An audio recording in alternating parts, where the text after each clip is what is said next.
اعوذ باللہ من الشیطان الرجیم، بسم اللہ الرحمن الرحیم۔ تاریخ ملکنڈ ایجنسی۔ ملکنڈ ایجنسی دو تحصیلوں پر مشتمل ہے، یعنی سوات رانیزے اور سما رانیزے۔ یہاں کا کل علاقہ یعنی ایریا 368 اسکوائر مائل ہے۔ زبان 98.2% یہاں پشتو بولی جاتی ہے۔ 1970 سے پہلے ملکن پروٹیکٹڈ ایریا یعنی ملکنڈ ایجنسی کا علاقہ تھا۔ 1970 میں کے بعد اسے پروونشلی ایڈمنسٹریٹڈ ٹرائبل ایریا یعنی پاٹا PATA پاٹا میں شامل کیا گیا، یعنی پاٹا بنایا گیا اور اسے ملکنڈ ڈویژن کا حصہ بنایا گیا۔ ملکنڈ پاس باجوڑ، دیر، بنیر اور سوات کا دروازہ ہے۔ ملکنڈ پاس اور ملکنڈ دونوں درگاہ کے مقام پر ملتے ہیں۔ یہاں کے لوگوں نے انگریزوں کے ساتھ دو جنگیں لڑیں، ایک 1895 کی ملکنڈ کی جنگ اور دوسری 1897 ملکنڈ اور چاکدرہ کے مقام پر یہ لڑائی لڑی گئی۔ 1895 میں جو جنگ قبائل کے ساتھ ہوئی، اس میں خار کے سعادت خان اور ڈیری جولگرام، مٹکڑے اور بٹخیلا یہاں مقامی لوگوں نے یہ جنگ لڑی۔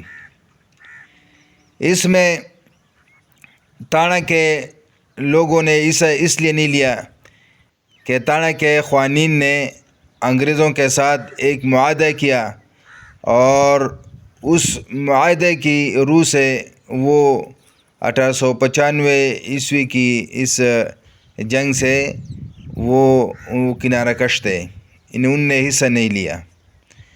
اور 1895 کی اس جنگ میں سما رانیزے کے لوگوں نے بھی حصہ نہیں لیا، اجتماعی طور پر حصہ نہیں لیا۔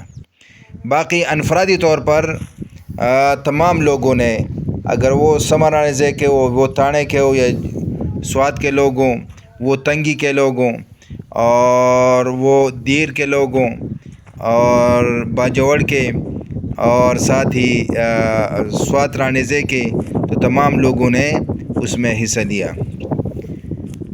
لیکن 1895 کی اس جنگ میں انگریز کو فتح حاصل ہوئی اور قبائلیوں کو شکست ہوئی۔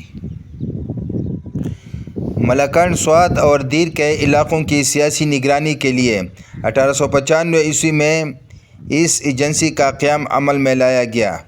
بعد میں چترال کو بھی اس میں شامل کیا گیا۔ اس طرح یہ وسیع علاقہ ایجنسی کے حاکم اعلیٰ پولیٹیکل ایجنٹ کی سیادت میں دیا گیا۔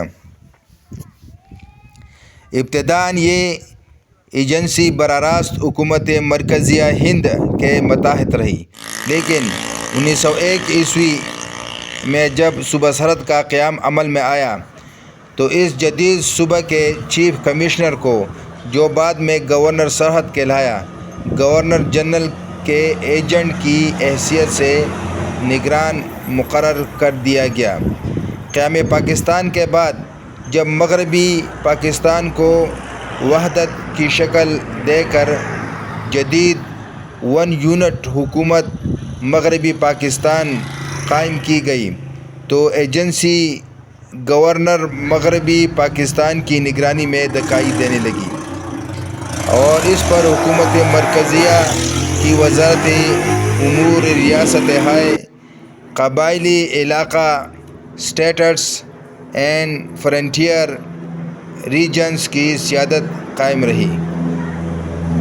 حاجی عمرہ خان جندولی سے نبر و ازما ہونے کے بعد انگریز کو فکر دامگیر ہوئی کہ اگر پشاور سے چترال تک سڑک کو محفوظ نہ کر لیا گیا تو آئے دن ایسی ہی تکالیف کا خطرہ درپیش رہے گا، اور چونکہ اس وقت تک حکومت اپنی اقدام کی حکمت عملی کے تحت قبائلی علاقوں میں اثر و رسوخ قائم کرنے اور سرحدات کو اپنے مقبوضہ علاقے کی سرحدوں سے دور رکھنے کا فیصلہ کر چکی تھی، اس وجہ سے حکومت ہند نے اپنی مرکزی حکومت کو مطلع کیا کہ جب تک پشاور اور چترال کے درمیان سڑک محفوظ نہ کر لی جائے، چترال میں لشکر کا قیام خطرے سے خالی نہیں۔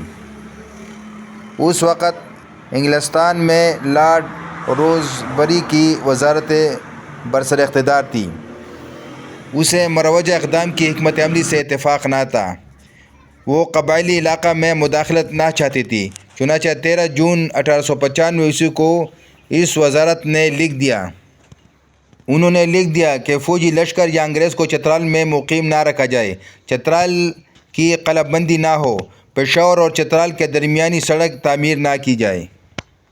انگلستان میں لارڈ صابری کے آنے سے چترال پر اقتدار رکھنے کا فیصلہ ہوا اور پشاور سے چترال تک سڑک تعمیر کرنے کا فیصلہ بھی ہوا۔ حکومت نے اعلان کر دیا کہ سڑک کی تعمیر میں جن قبائل نے مداخلت نہ کی ان سے چھیڑ چھاڑ نہ کی جائے گی اور نہ ہی ان کے علاقوں پر حکومت کسی قسم کا قبضہ کرے گی۔ اس جنگ میں بہت سارے قبائل شہید ہوئے اور ملکن ٹاپ پر جو مزار ہے یہ مزار سکندر شاہ شہید المعروف اسپن شہید کا ہے۔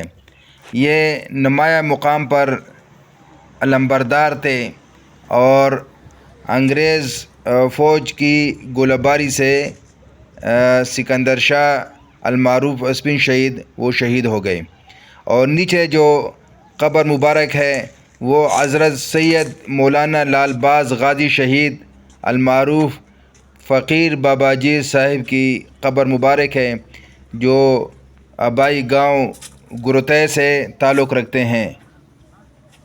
یہ شہید 1895 عیسوی کی جنگ کی یاد تازہ کرتے ہیں۔